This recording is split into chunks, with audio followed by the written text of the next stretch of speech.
Bismillahirrahmanirrahim. Assalamualaikum warahmatullahi wabarakatuh. Waalaikumsalam warahmatullahi wabarakatuh.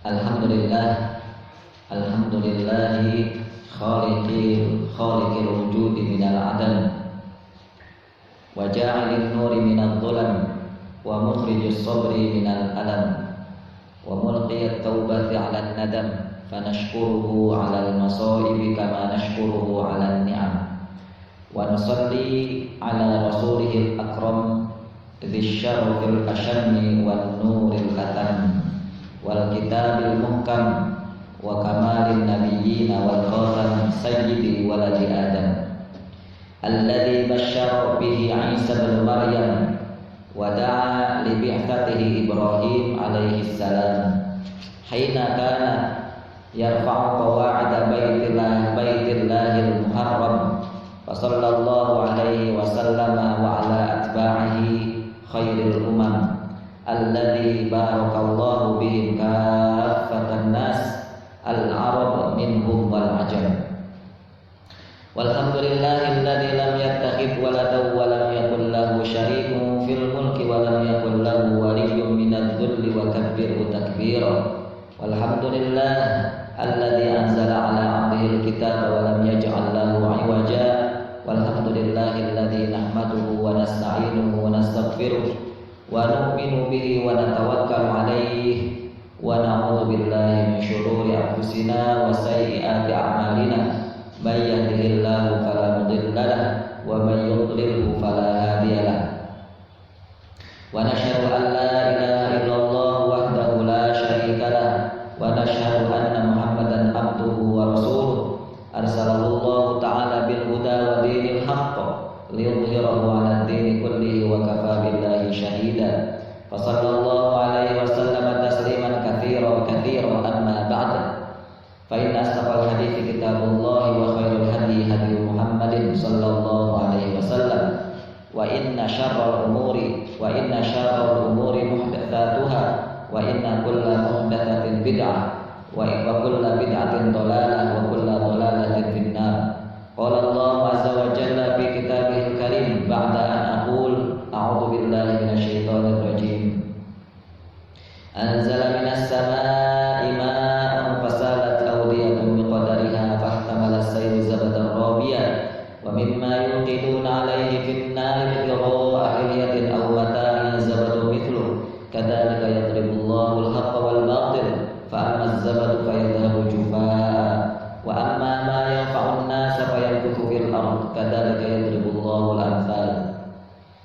Rabbi shrah li sadri wa yassir li amri wa hlul 'uqdatam min lisani yafqahu qawli. Allahumma tsabbitna 'indal mauti bi la ilaha illallah.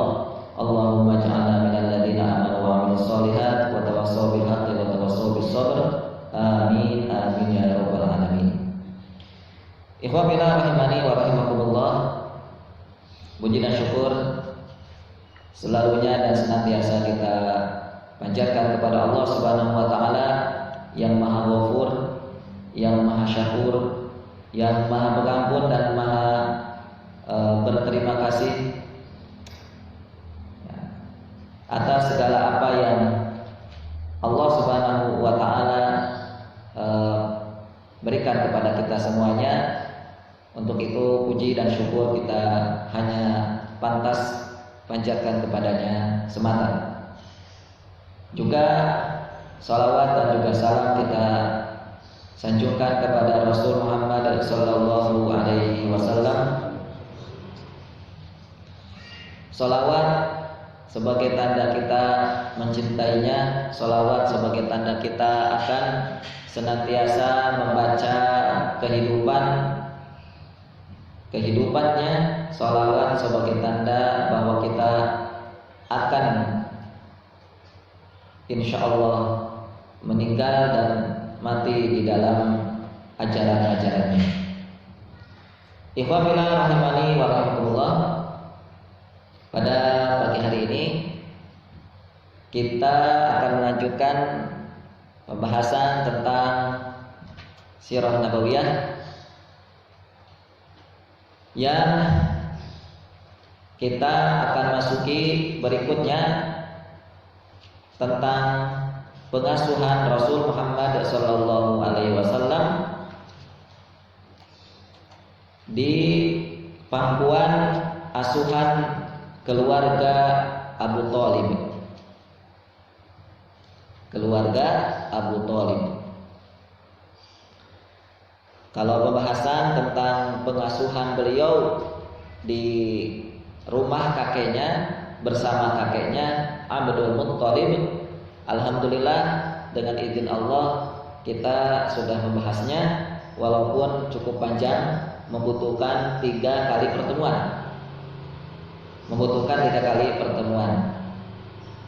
Dan sekarang di pembahasan tentang pengasuhan Rasul di rumah pamannya Abu Thalib, maka di sini ya juga kita belum tahu tepatnya butuh berapa sesi ya, butuh berapa pertemuan untuk bisa menyelesaikan pembahasan di pengasuhan rumah sang paman. Yang jelas kita akan coba berupaya sekuat mungkin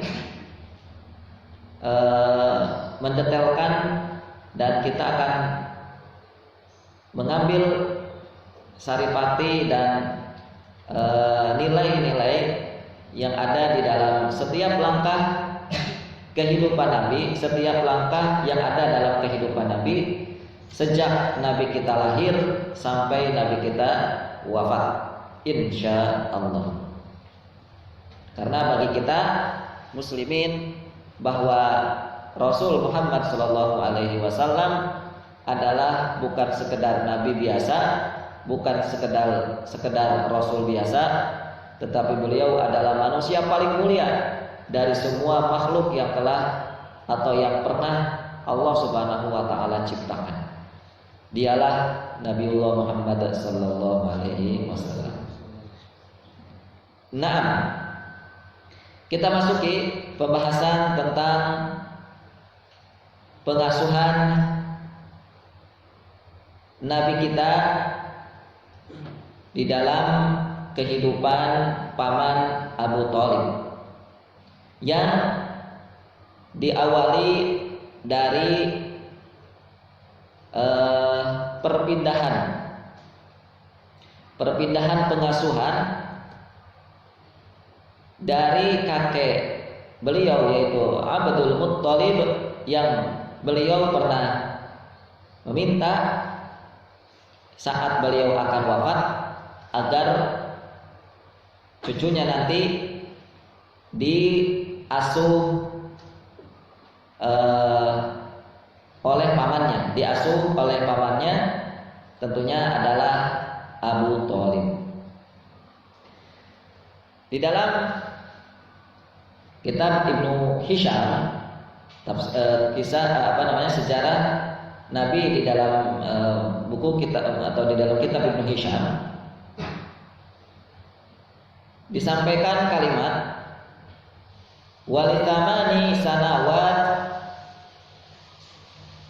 wa syahraini wa asyrah ayyam min umurihi sallallahu alaihi wasallam, pada usia yang ke-8 tahun 2 bulan 10 hari, 8 tahun 2 bulan 10 hari dari umur Nabi, maka saat itu tuwfiya jaddihi atau jadduhu Abdul Muttalib, maka wafatlah sang kakek Abdul Muttalib di Makkah, wafatnya di Makkah. Wara'a qabla wafatihi annahu, dan Abdul Muttalib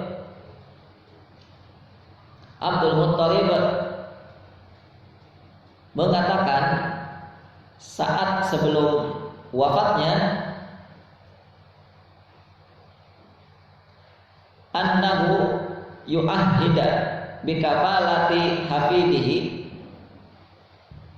ila ammihi Abi Thalib syaqiq abihi, bahwa Abu Thalib mengatakan agar menyerahkan pengasuhan cucunya itu kepada pamannya yang bernama Abu Thalib, yang tidak ada lain adalah syaqiq abihi.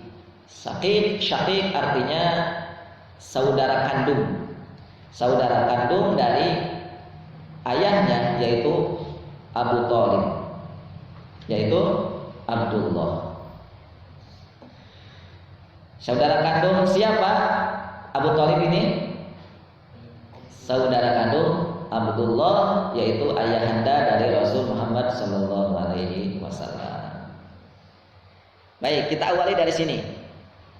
Kita awali penjelajahan dari kisah Nabiullah Muhammad sallallahu alaihi wasallam bersama sang paman. Diawali dari kakeknya saat akan meninggal, beliau menyerahkan pengasuhan cucunya Hafidihi, cucunya, kepada paman Abu Thalib. Ikhwafillah rahimani wa rahimakumullah. Lihat, insyaallah ya. Ini kebaikan yang ditorehkan oleh seorang kakek Abdul Muttalib yang kesekian kali. Ya, kebaikan-kebaikan, keseriusan-keseriusan yang ada dalam diri kakek Abdul Muttalib terhadap cucunya, dalam pengasuhan cucunya. Yaitu apa? Bentuk dari kebaikan Abdul Muttalib itu, apa bentuk dari keseriusan Abdul Muttalib itu? Yaitu beliau memindahkan ke pengasuhan berikutnya kepada orang terbaik dari anak-anaknya Abdul Muttalib,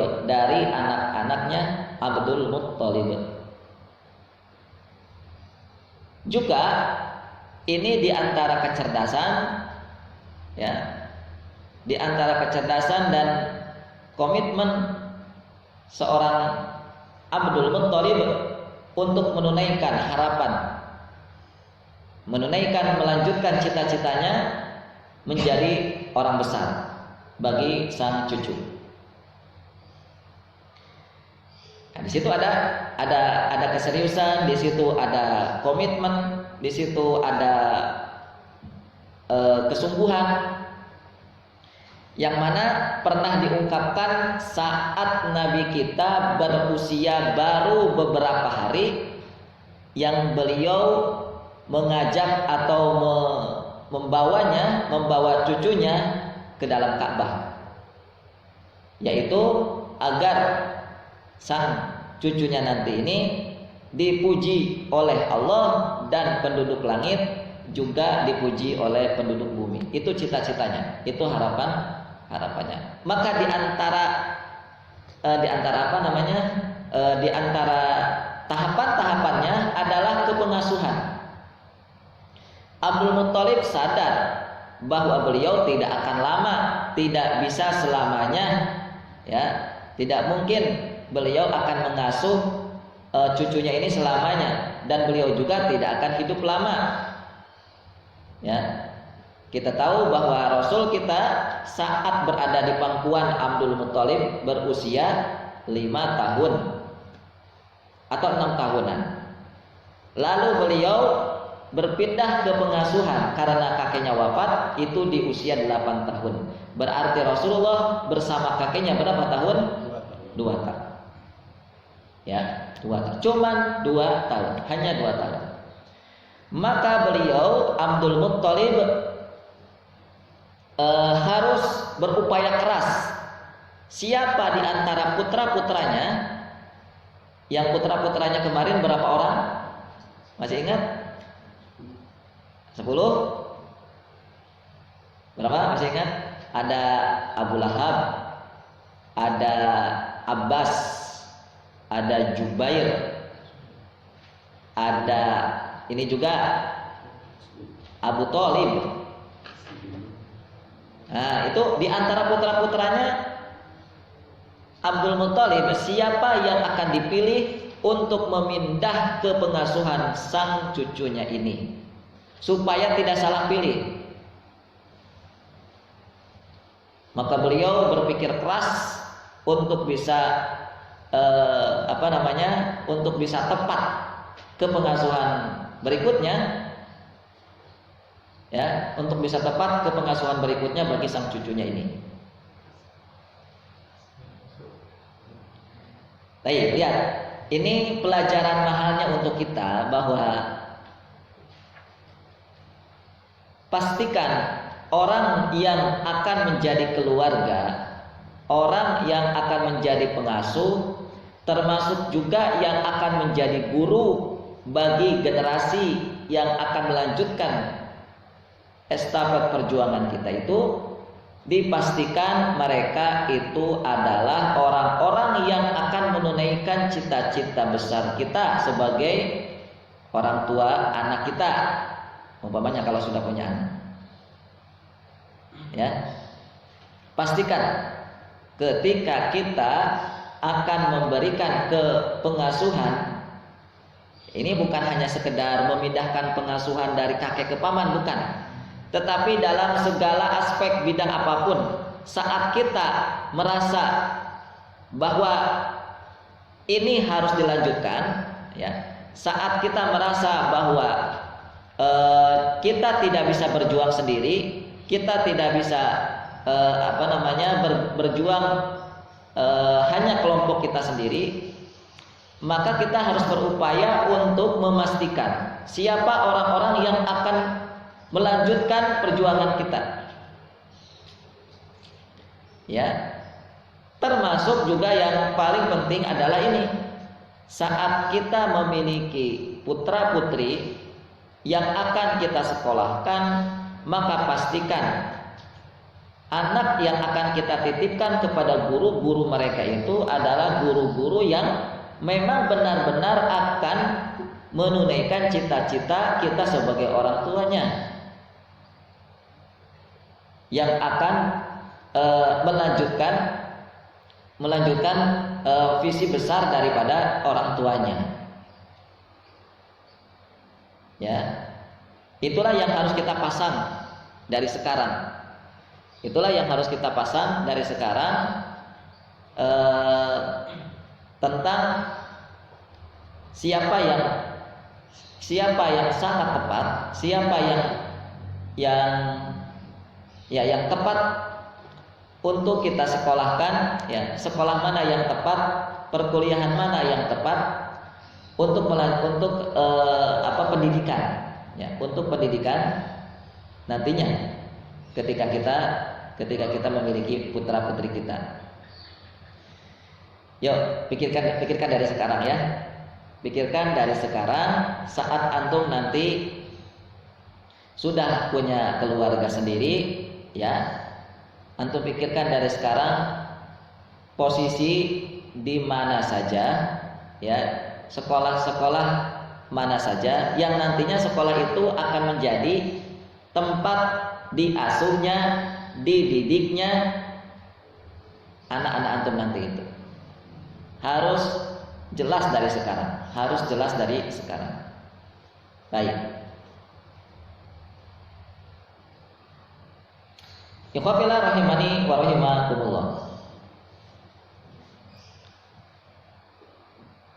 Termasuk saat kita akan,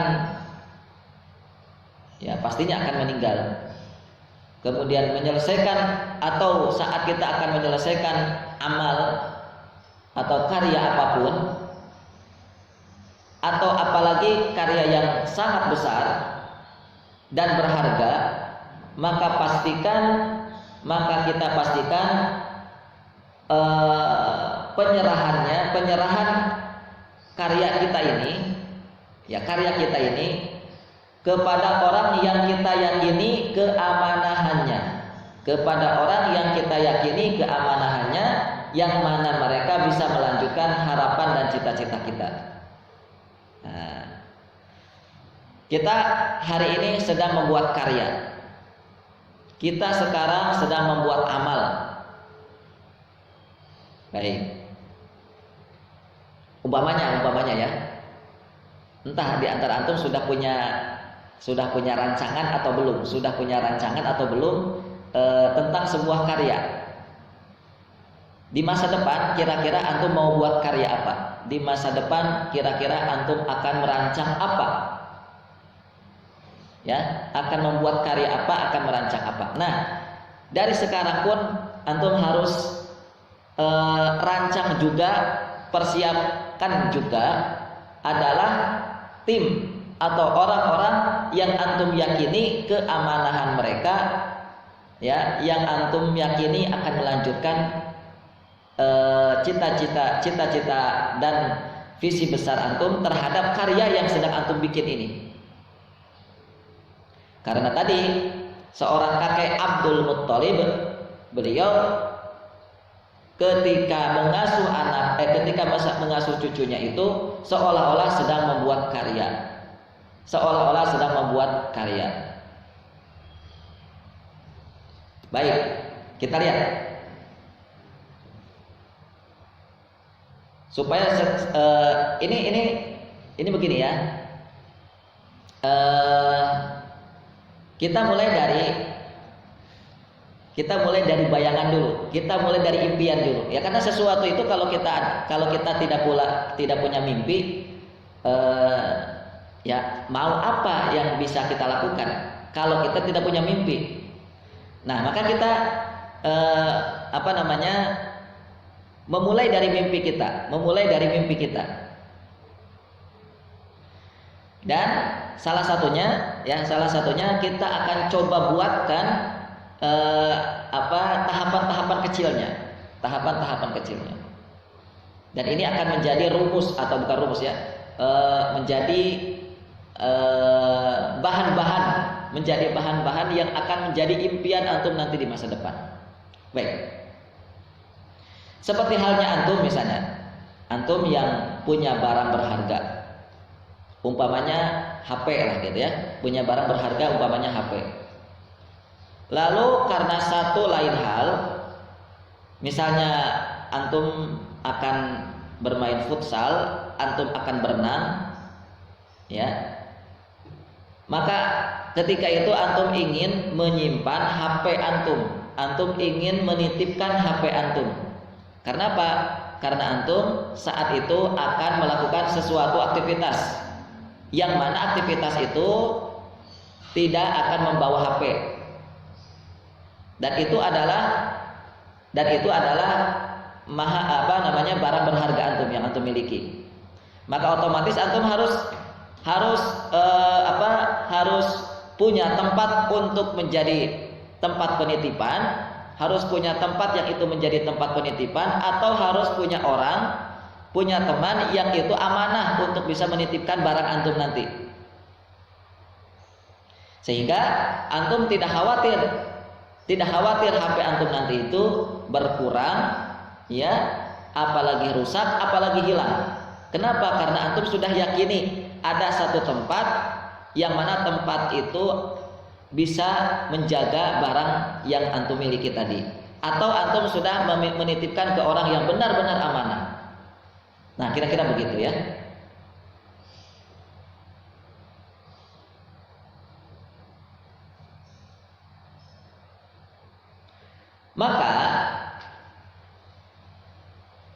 Maka kita bisa dari sini mencari tahu. Dari sini kita mencari tahu tentang diri kita. Apakah kita punya rasa kekhawatiran? Ya, apakah kita atau gitu? Apakah kita sekarang ini punya barang berharga atau tidak? Maka dilihatnya dari apa?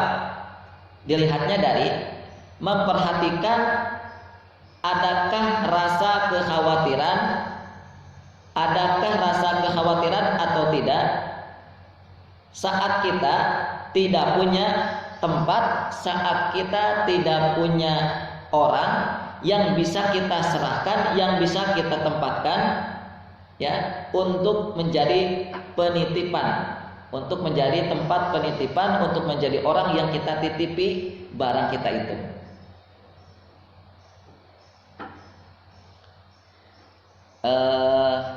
Coba ya, kira-kira misalnya ya apa ya, agak-agak ini, ada sedikit rumit ya. Cuman begini aja ya. Mudah-mudahan antum juga bisa memahami ini. Soalnya ini penting sekali ya untuk menghadirkan ya, untuk menghadirkan apa rasa yang dihadapi oleh seorang kakek Abdul Muthalib itu. Nah itu. Maka kita coba sekarang. Adakah kita rasa khawatir dalam diri kita itu, khawatir terhadap barang yang kita miliki itu saat kita mau melakukan apapun, namun kita tidak punya tempat untuk kita simpan, tempat yang aman. Itu satu. Atau kita tidak punya orang yang kita jamin keamanahannya. Ya. Apalagi kalau umpamanya di tempat itu rawan pencurian. Ya, rawan pencurian. Maka kita akan sangat khawatir. Terlebih-lebih saat kita akan melakukan sesuatu yang itu bisa jadi akan membuat barang kita itu hilang. Ya. Ada teman saya dari Solo, ya, beliau waktu itu akan melakukan i'tikaf di sebuah masjid besar di Bandung. Biasa kalau beliau ini kemana-mana pasti bawa laptop. Kemana-mana itu pasti bawa laptop karena beliau itu tidak pernah lepas dari ilmu, apalagi dalam jangka waktu yang lama. Beliau harus bawa laptop karena ilmunya masih ada di laptop. Ya. Itu beliau katakan sendiri itu. Ilmu saya masih ada di laptop, katanya gitu. Itu kalau laptop saya tidak dibawa, saya nggak bisa ceramah gitu. Nah, ala kulli hal begitulah ya. Itu kualitas keilmuan kita sekarang ya. Nah, maka beliau iktikaf lah di masjid itu ya. Itu peristiwanya sudah lama terjadi ya. Beliau jadilah iktikaf di situ di masjid, salah satu masjid yang sangat besar di kota Bandung. Lalu hari demi hari beliau melalui kondisi iktikaf yang ada di Bandung, yang ada di masjid tersebut. Tidak ada kabar ya, tidak ada informasi. Kemudian beliau pulang ya, beliau menemui saya. Terus bilang kepada saya bahwa saya tidak akan ikut lagi iktikaf di masjid itu. Kenapa? Satu, rame, masjidnya kayak pasar. Yang kedua, laptop saya hilang. Kasihan antum, kok bisa hilang? Nah, gitu. Karena ya sebenarnya atas rekomendasi saya juga, ya saya merekomendasikan, Mas, kalau antum mau iktikaf di masjid itu saja, karena saya biasa iktikaf di situ. Dan sepanjang saya iktikaf di masjid itu, ya kurang lebih sekitar beberapa tahun itu, saya tidak pernah mengalami barang hilang. Saya tidak pernah mengalami barang hilang. Walaupun memang pernah ada informasi-informasi dari panitia iktikaf bahwa hati-hati barang-barangnya untuk dijaga karena suka ada pernah terjadi kehilangan barang gitu. Dan ternyata salah satunya teman saya tadi. Oke. Nah, akhirnya apa? Dia putuskan untuk itu karena Karena dia tahu bahwa di masjid itu tidak aman, maka dia putuskan tidak mau lagi itikaf di situ. Persis seperti antum pernah nggak berjalan ke satu tempat, misalnya antum berpapasan di masjid, di musola gitu. Tapi antum tidak sendiri, antum bersama 3 orang teman misalnya, 3 orang teman. Nah, gini aja lah misalnya, antum dari sini ke Jakarta, kemudian otomatis antum misalnya kalau naik entah itu naik bis juga, biasanya naik mobil ya, mobil pribadi. Nanti antum masuk ke misalnya ke ke tempat ya musola lah untuk sholat gitu ya. Nah di musola itu antum bertiga ini kira-kira berani atau tidak di musola, di dekat jalan raya atau bahkan di rest area, itu kan biasanya ada masjid atau musola. Berani apa tidak? Barang-barang itu antum tinggal di situ, antum bertiga, ketiga-tiganya antum sholat bareng, dan barang-barang di situ antum tinggal. Berani apa tidak? Gitu persis seperti itu. Karena itu pun pernah terjadi. Satu teman saya tadi di masjid ini, satu teman saya tadi orang Solo, yang satu lagi teman saya orang Lombok. Kalau teman saya orang Lombok ini kejadiannya waktu di masjid terminal bis. Ya, terminal bis. Ya, dia wudu belum sholat. Ketika pulang sudah hilang di situ, HP-nya hilang, uangnya hilang. Padahal dia mau pulang ke Lombok, dari Jawa ke Lombok. Wah, kasihan, akhirnya dia nggak jadi pulang. Ya, alhamdulillahnya sih dia orang kaya kan. Jadi ya mau apa itu dia tinggal ditransfer aja. Cuman pada waktu itu kalau tidak salah nggak jadi pulang. Nah, nah, ketika kondisi seperti itu, kita membutuhkan teman, kita membutuhkan tempat rahasia, kita membutuhkan tempat yang bisa menjaga barang-barang kita. Ketika kondisi itu, nah persislah seperti Abdul Muthalib. Abdul Muthalib ini tidak mau kehilangan harapan yang telah dititipkan kepada cucunya ini, tidak mau. Maka Abdul Muthalib ini berpikir keras untuk siapa ini? Supaya cucunya nanti benar-benar menjadi orang besar. Cucunya nanti ini benar-benar menjadi orang besar. Siapa? Supaya jangan salah pengasuhannya. Ya, supaya tidak salah dalam pengasuhannya. Baik. Nah, ini rasa khawatir, rasa takut di dalam diri kita. Rasa khawatir itu yang harus muncul. Kira-kira kita sudah ada rasa khawatir itu atau belum? Punya rasa khawatir? Aduh iya ya, saya punya teman apa tidak? Punya rekan atau tidak? Punya sahabat atau tidak? Yang nanti orang ini, teman ini, sahabat ini, partner ini akan melanjutkan perjuangan saya nanti, atau akan membersamai perjuangan saya. Baik.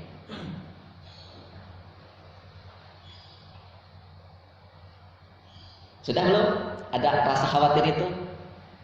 Kita lihat. Maka alhamdulillah kalau sudah ada. Hanya khawatirnya kalau belum ada rasa khawatir seperti yang dialami, yang dirasakan oleh Abdul Muthalib. Ini artinya saat ini karena kita belum ada rasa itu, rasa khawatir, rasa takut itu saat ini seolah-olah kita ini seperti orang yang tidak punya harta, atau kita punya harta namun tidak seberapa. Maka seolah-olah kita sedang dalam posisi sebagai orang miskin hari ini tuh. Mengapa? Lihat. Orang miskin itu tidak akan pernah terpikirkan sama sekali tentang sebuah tempat yang khusus, yang rahasia, apalagi yang jelimet-jelimet itu seperti yang biasa dilakukan oleh orang kaya raya itu, sampai harus membeli berangkas segala macam itu ya, membeli berangkas yang rahasia dan segala macam itu sampai mahal sendiri gitu. Nggak akan mungkin orang miskin kayak gitu. Lah kenapa? Mau disimpan di mana? Itu mau apa namanya? Ya harta saya nggak punya gitu. Mau nyimpen apa kok harus bikin tempat rahasia segala, gitu ya? Mau nyimpen di mana? Paling tidak, paling ya. Kalaupun orang miskin punya harta, paling ya disimpannya di atas, di bawah bantal, gitu kan? Gak seberapa tempatnya gitu, gak seberapa tempatnya juga, ya. Nggak akan pernah terpikirkan sama orang miskin itu, nggak akan pernah terpikirkan sama orang yang tidak punya harta, orang yang hanya ya sehari cuman bisa makan sekali, ya. Itu tuh nggak akan mungkin terpikirkan gimana saya harus bikin tempat penyimpanan rahasia gitu, nggak mungkin.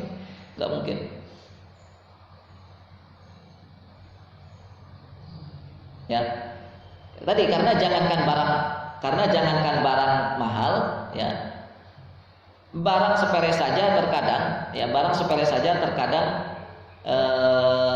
kita butuh bantuan orang untuk dilindungi, untuk dijaga agar tidak rusak atau agar tidak hilang, apalagi jika barang itu mahal. Nah, inilah inilah hal-hal yang perlu kita pahami, bahwa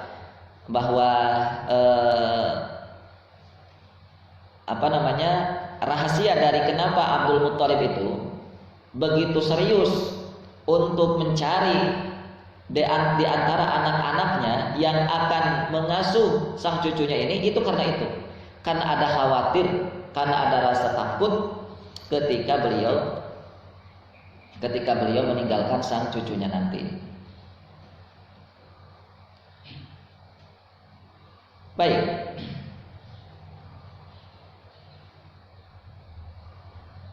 Ketika berkenaan, kalau tadi masalah barang ya, masalah uang gitu ya. Coba kita tadi analogikan, ketika kita sudah menganalogikan, coba kita pahamkan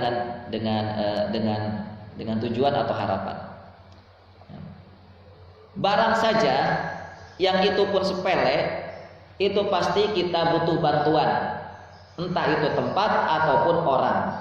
Untuk apa? Agar barang yang kita miliki ini bisa tetap terjaga, tidak rusak dan tidak hilang. Sama halnya juga seperti harapan, sama halnya juga seperti tujuan atau cita-cita. Ya, cita-cita. Yang remeh saja kita butuh bantuan orang. Yang remeh saja kita tidak bisa melakukannya dengan sendirian, tidak bisa. Apa misalnya? Visi remeh, cita-cita remeh misalnya apa? Jadi pengusaha berpenghasilan miliaran rupiah per bulan. Itu kan cita-cita remeh. Kok cita-citanya cuma itu? Sebulan bisa menghasilkan miliaran rupiah, ya, walaupun juga tidak banyak, walaupun juga tidak sedikit ya. Dan lebih remeh-temeh lagi ketika kita punya harapan, ketika kita punya tujuan, hanya sampai kepada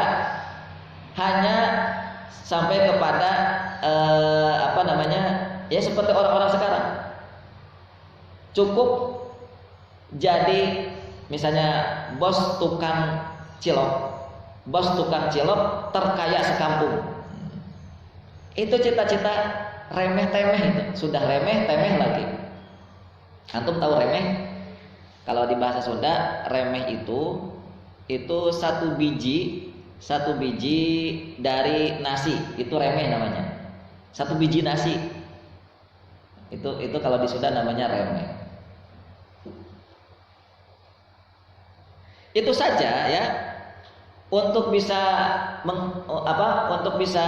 menyukseskan cita kita, harapan kita, yaitu misalnya tadi untuk menjadi tukang cilok terkaya sekampung saja, kita tidak bisa sendirian.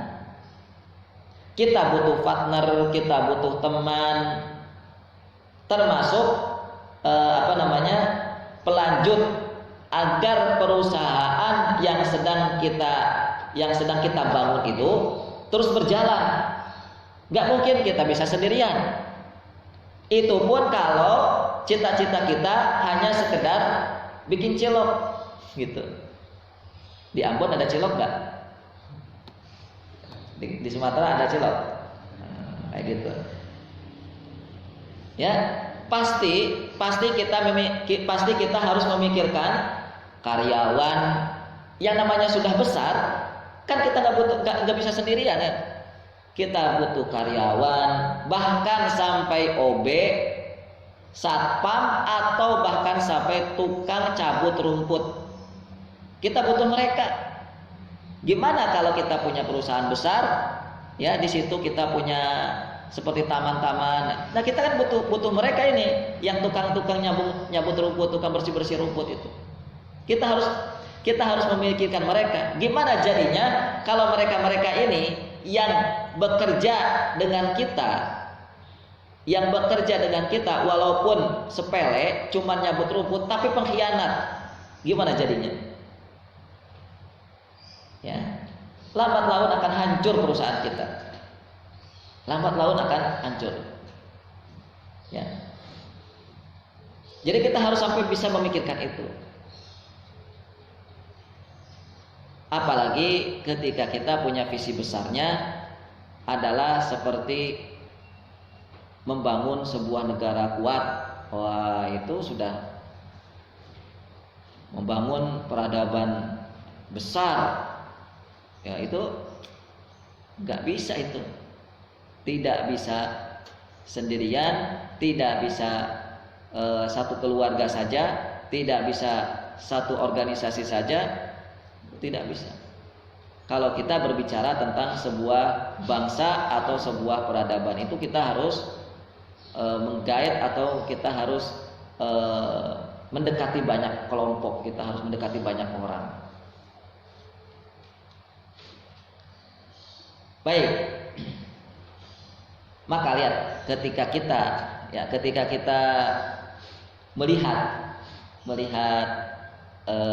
apa yang ada di dalam sosok seorang Abdul Muttalib ini, maka kita menjadi paham. Ya, maka kita menjadi paham tentang orang yang memiliki ciri besar, orang yang memiliki visi besar itu seperti apa. Setidaknya ciri orang yang memiliki visi besar itu setidaknya satu, ada kesungguhan. Itu dari belajar dari seorang Abdul Muttalib ya. Ciri orang yang punya visi besar itu satu, dia punya kesungguhan, punya tekad yang kuat, punya keseriusan dalam upaya mencari orang yang akan membersamai dirinya dan sampai melanjutkan karya dan visinya. Dia punya kesungguhan itu, punya tekad yang kuat, punya keseriusan. Gitu. Yang kedua, jika dia melantunkan kalimat-kalimat, maka lantunan kalimatnya adalah kalimat-kalimat yang itu pasti berkaitan dengan visi besarnya. Lihatlah doa yang dipanjatkan oleh Abdul Muttalib itu seperti itu. Doa yang dilantunkannya, kalimat-kalimat yang dilantunkannya adalah visi besarnya. Gitu. Lalu ciri orang yang bervisi besar berikutnya yang ketiga adalah dia akan dikelilingi oleh orang-orang besar juga. Dia akan dikelilingi oleh orang-orang besar juga. Itu ciri orang yang punya visi besar. Itu ciri orang yang punya harapan besar. Ya, jadi teman-temannya, orang-orang yang ada di sekelilingnya bukan orang-orang remeh-temeh, tapi mereka lah orang-orang besar itu. Baik, coba kita detailkan dan kita pahami dari sosok Nabi kita Shallallahu Alaihi Wasallam. Nabi kita Shallallahu Alaihi Wasallam, beliau betapa begitu sungguh-sungguhnya, betapa beliau ini kuat tekadnya, betapa beliau ini begitu seriusnya dalam menyampaikan dakwah Islam, mengajak orang masuk Islam, ya, utamanya di saat beliau berada di Mekah. Serius luar biasa, sungguh-sungguh luar biasa. Sehingga beliau dengan keseriusannya itu, beliau bisa memiliki markas rahasia. Yang markas rahasia itu berada di posisi yang paling berbahaya bagi dakwah. Itu rumah Al-Arqam bin Abil Arqam itu rumah yang berada di komplek Bani Mahzum. Siapa Bani Mahzum? Lah itulah keluarganya Abu Jahal. Tetapi rumah Al-Arqam bin Abil Arqam yang itu dijadikan sebagai markas dakwah Rasul itu di situ. Kok bisa ya? Iya, inilah hasil keseriusan Nabi dalam berdakwah. Inilah hasil daripada kesungguhan Nabi dalam berdakwah. Serius. Ya, serius. Maka lihat hidup kita sampai hari ini. Apa hasil daripada keseriusan kita sampai saat ini? Apa yang bisa kita banggakan? Coba saya tanya. Apa hasil daripada keseriusan? Kita pernah melakukan dengan serius enggak? Dalam hidup ini sampai detik ini. Pernah misalnya. Apa hasilnya mana? Hasil dari kita ini pernah hidup serius, pernah melakukan satu pekerjaan dengan serius. Mana hasilnya? Mana? Nabi lihat. Ya. Beliau bisa menemukan hanya beberapa tahun saja, menemukan markas rahasia untuk dakwah membimbing umat. Disitulah para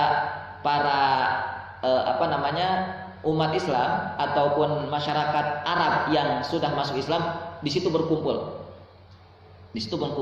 Disitulah ketika ayat-ayat wahyu turun disampaikan oleh Rasulullah di situ, sampai ketika Umar bin Khattab radhiyallahu anhu masuk Islam, maka rumah itu sudah tidak lagi dijadikan, ya, sebagaimana biasanya. Karena dengan masuk Islamnya Umar bin Khattab, maka beliau bebas, ya, bisa melakukan sholat di mana saja, bisa memberikan ilmu dari wahyu, bisa disampaikan di mana saja, tidak hanya di rumah Al-Arqam bin Abil Arqam. Itu satu, itu ya, keseriusan. Yang kedua, lantunan ataupun kalimat-kalimat kebesaran. Nabi juga pernah berharap, Nabi juga pernah melantunkan harapan-harapan, ya, tentang tentang satu perkara yang itu berkaitan dengan visi besarnya. Nabi pernah melantunkan kalimat agar di antara satu di antara dua Umar masuk Islam. Kenapa? Karena ketika satu di antara dua Umar ini masuk Islam, maka visi besar Rasulullah akan berlanjut. Maka visi besar Rasulullah akan berhasil. Dan betul. Tahapan demi tahapan itu beliau lalui, contohnya seperti itu. Ya, untuk memuluskan visi besarnya itu, yaitu tugas risalah, ya. Visi besar Rasul itu ya tugas risalah itu, dari mulai Iqra bismi rabbikal ladzi khalaq, atau kemudian mulai dari perintah kum fa'andir, itu visi besar Rasulullah, mulai dari situ. Nah, tahapan-tahapannya itu beliau lakukan di antaranya dengan melantunkan kalimat-kalimat yang itu ada hubungannya dengan kebesaran beliau, yang itu ada hubungannya dengan visi besar beliau. Minta doa sama Allah, ya Allah, masukkan Islam satu di antara dua Umar, Abu Jahal atau Umar bin Khattab. Nah, itu ciri orang besar itu yang kedua.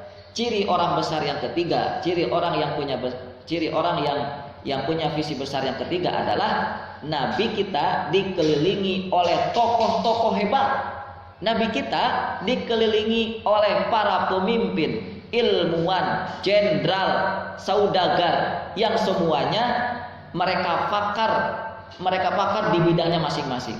Yang pemimpin begitu ahli kepemimpinannya, yang saudagar begitu ahli dalam perdagangannya, ya sampai ke internasional, diakui di mana-mana, yang ilmuannya begitu dahsyat keilmuannya, yang jenderal perangnya bahkan tidak ada satu orang yang tidak pernah kalah satupun, yaitu Khalid bin Walid radhiyallahu anhu. Itulah di sekitar Nabi itu dikelilingi oleh orang-orang besar. Kenapa? Ya pantas karena Nabi itu orang yang berpikir besar, orang yang bercita-cita besar. Kita lihat hidup kita ini, orang-orang yang ada di sekitar kita siapa? Orang-orang yang ada di sekitar kita siapa? Apakah orang-orang besar juga? Ya. Enak ya belajar sirah tuh, biar kita tahu siapa diri kita sesungguhnya hari ini. Mengaca siapa kita, siapa. Ya. Orang yang senantiasa berjalan bersama kita kemanapun, orang yang senantiasa bermain dengan kita, orang yang senantiasa membersamai kita kemanapun. Apakah mereka ini orang-orang besar juga? Apakah mereka ini orang-orang yang punya visi besar juga? Kalau tidak, ya tidak berarti. Kalau tidak, berarti kita pun juga termasuk orang yang tidak punya pikiran ataupun bervisi besar. Tiga itu ya, ini hal yang perlu kita pahami dari mulai sekarang. Maka kita lihat rasa khawatir Abdul Muthalib ini, ya, yang hadir dalam jiwa beliau, ya, sebagaimana ini yang sama persis dirasakan oleh salah seorang nabi mulia. Untuk menginikan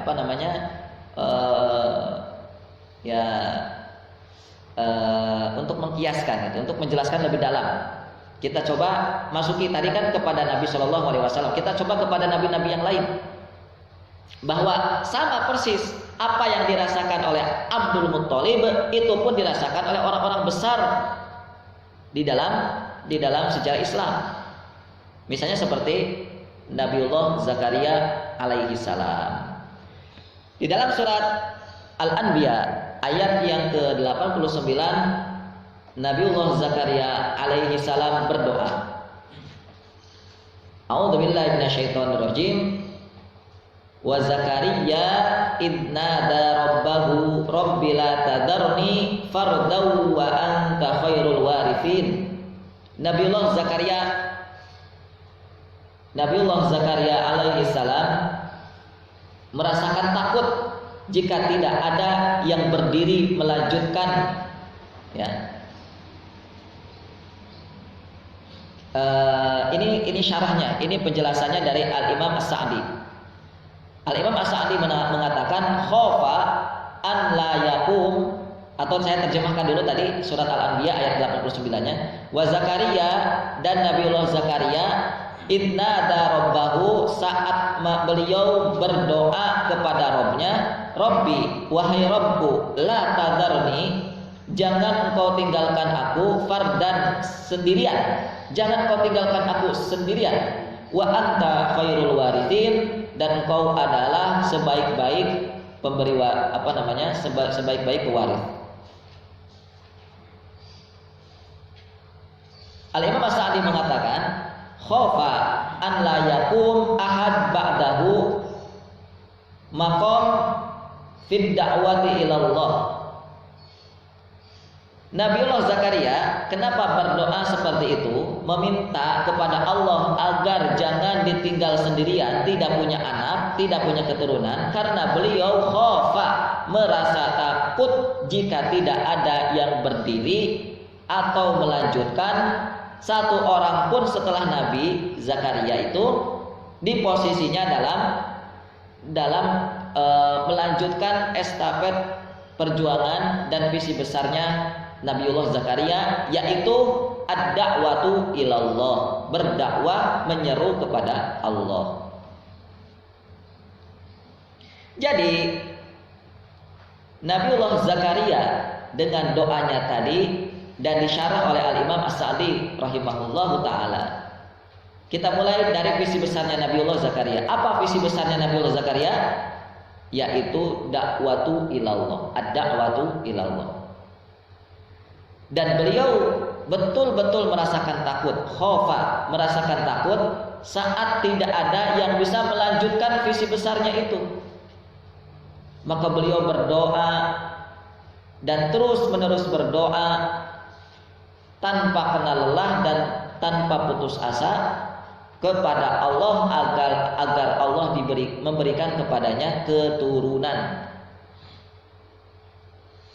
Dan ini sebagaimana dikuatkan di dalam surat Maryam ayat yang ke-5 dan 6. Dalam surat Maryam ayat yang ke-5 dan ke-6 Allah Subhanahu wa taala berfirman, "Wa inni khiftul mawaliya min warai wa kanat imraati aqira fahabli min ladunka waliyya."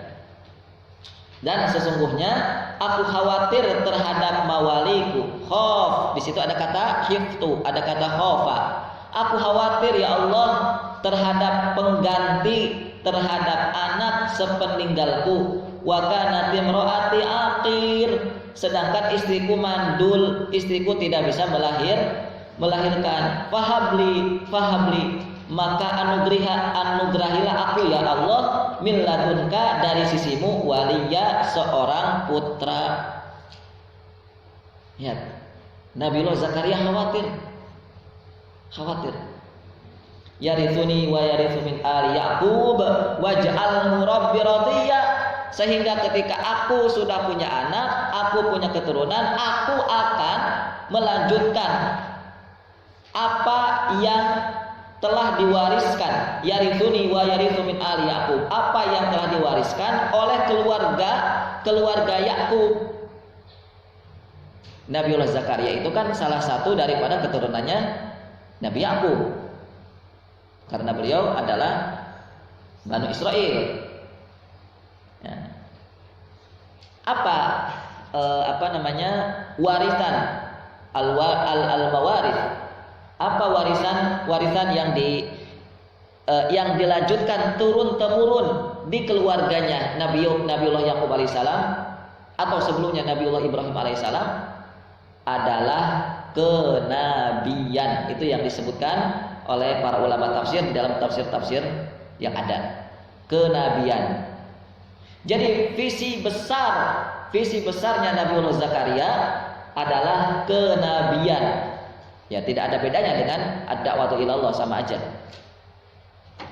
Dan ini bukan sekedar visi besarnya Nabiullah Zakaria, tapi ini visi besar yang telah ada di keluarga sebelum beliau. Inilah visi besar beliau itu. Jadi memang ada sekelompok keluarga yang visi besarnya dilanjutkan turun temurun.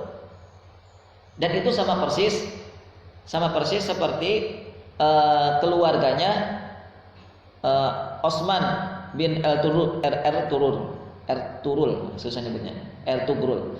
Itu kan visi besar mereka ini adalah menjebol benteng Konstantinopel. Dimulai dari mereka, terus turun temurun disampaikan kepada anak mereka, anak keturunan, terus gitu sampai berapa generasi itu, dari Ertugrul sampai Muhammad Al-Fatih itu. Sampai banyak ya para jenderal-jenderalnya, para menteri-menterinya yang sulit mempercayai bagaimana bisa benteng sekokoh itu, benteng selebar dan sekuat itu bisa ditaklukkan oleh jumlah kita yang sedikit. Nah, gitu. Sampai banyak. Sudahlah, jangan dilanjutkan visinya itu. Ya, banyak terjadi pertentangan itu. Makanya kalau ada sultan Turki Utsmani yang visi besarnya ketika menjadi sultan adalah menjebol Konstantinopel, itu biasanya akan selalu dihadang. Tidak boleh jadi sultan, mending anak sultan yang lain. Nah, gitu.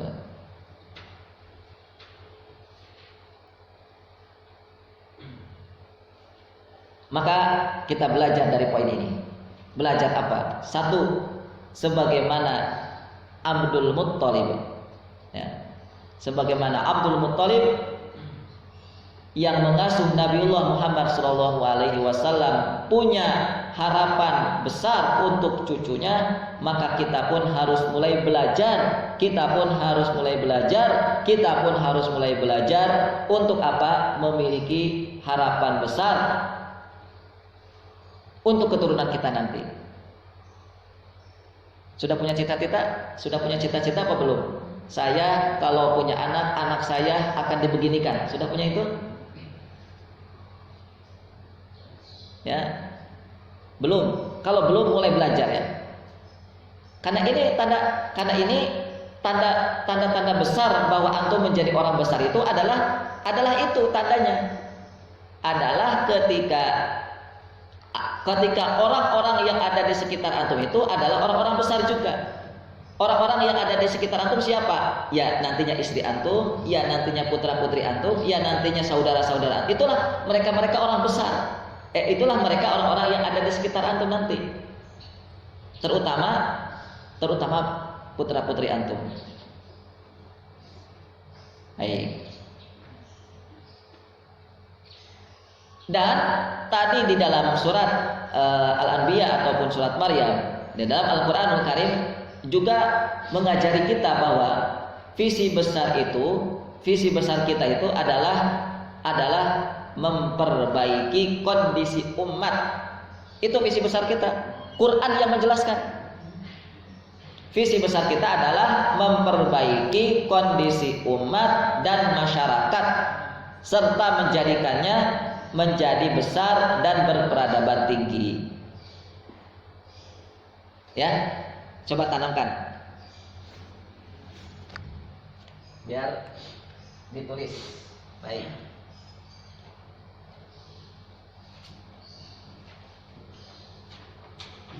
Visi besar kita yang harus kita tanamkan untuk kita dan keluarga kita.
Ini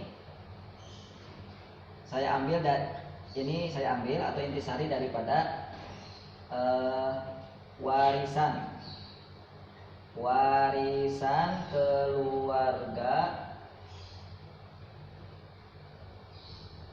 Nabi Yakub.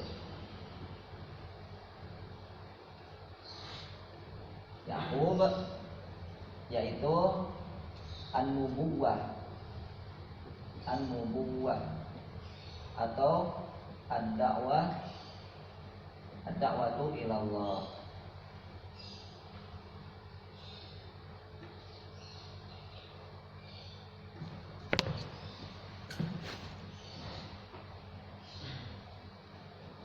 Kita ingin menjadi orang besar, maka jadikan visi Nabi, visi para Nabi itu menjadi visi kita. Maka kita akan menjadi orang hebat, orang besar seperti para Nabi. Itu an-nubuwah atau ad-da'watu ilallah. Kenabian itu kan tugasnya adalah memperbaiki umat, ya kan? Iya. Ad-da'wah, dakwah itu apa sih sebenarnya? Nah, itu intisarinya adalah memperbaiki. Berdakwah, mengajarkan, membina, itu kan sama artinya kita ini sedang memperbaiki, yaitu memperbaiki kondisi umat dan menjadikannya umat itu besar dan berperadaban tinggi.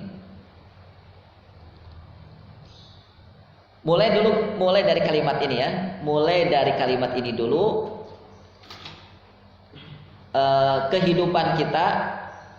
Kehidupan kita atau jalan yang akan kita lalui ke depannya. Kalau misalnya kemarin ada yang bertanya, Ustadz, saya itu harus melakukan apa? Saya bingung Ustadz, saya bingung mau melakukan apa setelah saya keluar dari Baitul Arqam. Nih, saya kasih tahu. Mulai dari sini dulu. Karena para nabi hidup itu dimulai dari visi besar mereka, hidup dimulai dari sini. Itu para nabi. Ya. Paham atau belum paham, yang penting itu dulu yang harus diulang-ulangi. Ad-da'wah, ini. Dakwah itu apa?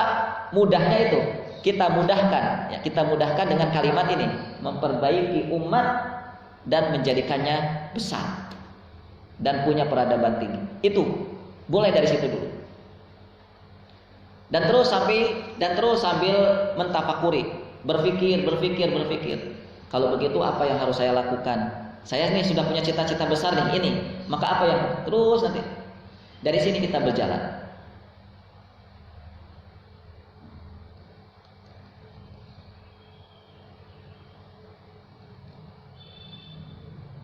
Yang terakhir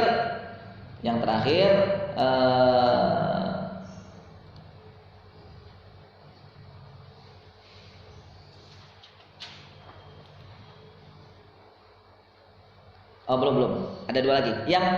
Yang kedua, tadi yang pertama ya, ini pelajaran yang kita simpulkan, yang kita ambil dari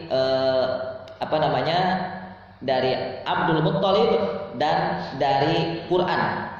Kita padatkan, kita kuatkan dengan Quran. Yang pertama tadi saya sampaikan bahwa kita harus punya harapan besar. Itu poin yang pertama yang sangat amat penting. Kita harus punya harapan besar.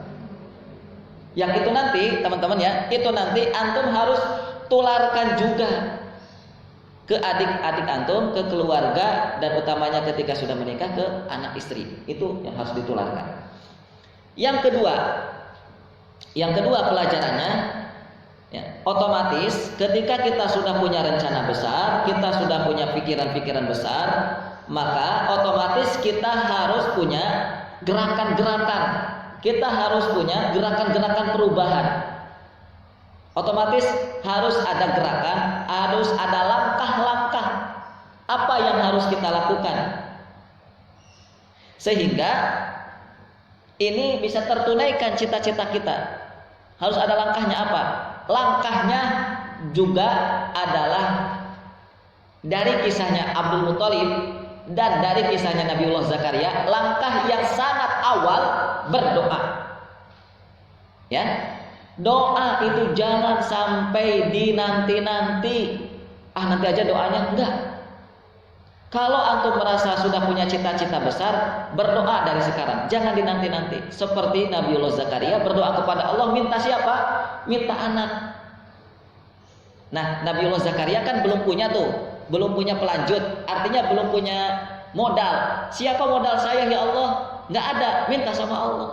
Sekarang, apa modal antum untuk menunaikan cita-cita antum ini? Apa modalnya? Kalau misalnya butuh modal 5 miliar, maka minta sama Allah, ya Allah saya butuh modal 5 miliar. Untuk apa? Untuk menunaikan cita-cita ini. Paham? Ya, gitu. Ini kan Nabiullah Yahya alaihissalam. Nabiullah Yahya itu siapa? Ya, putranya Nabi Zakaria. Itu hasil daripada doanya Nabi Zakaria. Ya. Pernah doa untuk kebesaran antum nanti? Ini. Itu yang kedua, berdoa, yang doa itu mengantarkan antum menuju cita-cita besar. Terutama masalah modal tadi,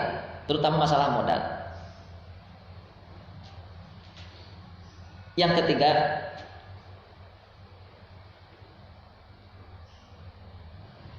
atau yang ketiga ini sudah masuk gitu ya, sudah masuk ke doa tadi. Jadi memiliki partner atau memiliki saudara, memiliki teman orang-orang besar itu sebenarnya ya juga dimulai dari dakwah dan dari doa. Ya, dimulai dari dakwah dan dari doa. Maka hati-hati sekarang, hati-hati punya teman, hati-hati orang yang paling dekat dengan kita siapa. Lihat di kanan kiri kita siapa yang selalu bersama kita, yang selalu kemana-mana dengan kita itu siapa. Lihat, perhatikan, apakah dia cocok untuk kita jadikan sebagai teman perjuangan kita. Kalau tidak cocok, singkirkan, atau bukan disingkirkan, jangan jadikan teman akrab, jangan. Kalau cuma teman biasa boleh. Tapi kalau jadi teman akrab, itu jangan sampailah. Jangan sampai menjadikan teman akrab yang dia tidak punya visi besar, yang pikirnya picik, yang dia tidak punya harapan besar. Jangan jadikan sebagai teman akrab, jangan. Kalau hanya teman biasa silahkan. Ya. Baik. Ya qafila rahimani wa rahimakumullah. Sedikit lagi. Yang kedua, yang pertama tadi maksudnya dari mulai dari mulai dari siapa? Abdul Muthalib ya. Kalimatnya Abdul Muthalib tentang penyerahan estafet pengasuhan dan perlindungan cucunya itu kepada Abu Thalib. Itu dimulai dari situ. Lihat. Ya, kita sudah bahasnya sekian lebar itu tadi ya. Lalu kita masuki sekarang Abu Thalibnya. Ya, lumayan. Berapa menit sedikit lagi. Walaupun ini juga agak panjang. Cuman saya ingin menyampaikan pendahuluannya. Siapakah Abu Thalib? Kita sekarang mulai masuk ke Abu Thalibnya ya. Nama aslinya adalah Abdu Manaf. Abu Thalib. Awas, hati-hati ya. Jangan sampai ketuker. Kalau Abdul Muthalib itu siapanya Nabi? Kalau Abu Thalib siapanya Nabi? Kalau Abdullah siapanya Nabi? Nah itu susah itu kalau nggak serius ininya menghafal data-data itu susah. Seperti orang tua hari ini. Siapa nama kakek Nabi? Abu Thalib. Ini kecampur-campur gitu. Siapa nama bapaknya Nabi? Abdul Muthalib. Ngawur-ngawur kan itu. Itulah akibat karena nggak serius baca sirahnya. Ya, jangan sampai ketuker ya. Abu Thalib itu nama aslinya Abdu Manaf. Ada juga yang mengatakan nama aslinya adalah Imran. Beliau Abu Thalib ini lahir 35 tahun sebelum lahirnya Nabi. 30 tahun sebelum lahirnya Nabi. Jadi 35 tahun kemudian lahirnya Nabiullah Muhammad SAW. 35 tahun sebelum Nabi. 30 tahun sebelumnya duluan lahir Abu Thalib dulu. Nah, 30 tahun berikutnya nanti lahir Rasulullah. Dan beliau meninggal Abu Thalib ini meninggal pada usia ke-80-an tahun. Ada yang mengatakan 88 tahun, ada yang mengatakan 80 lebih. Ya, 80 sekian tahun beliau meninggal.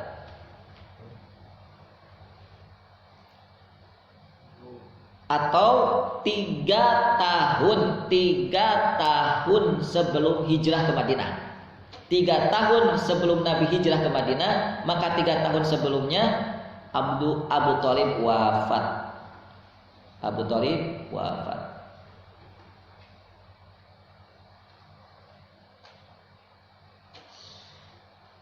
Itu sosok Abu Thalib.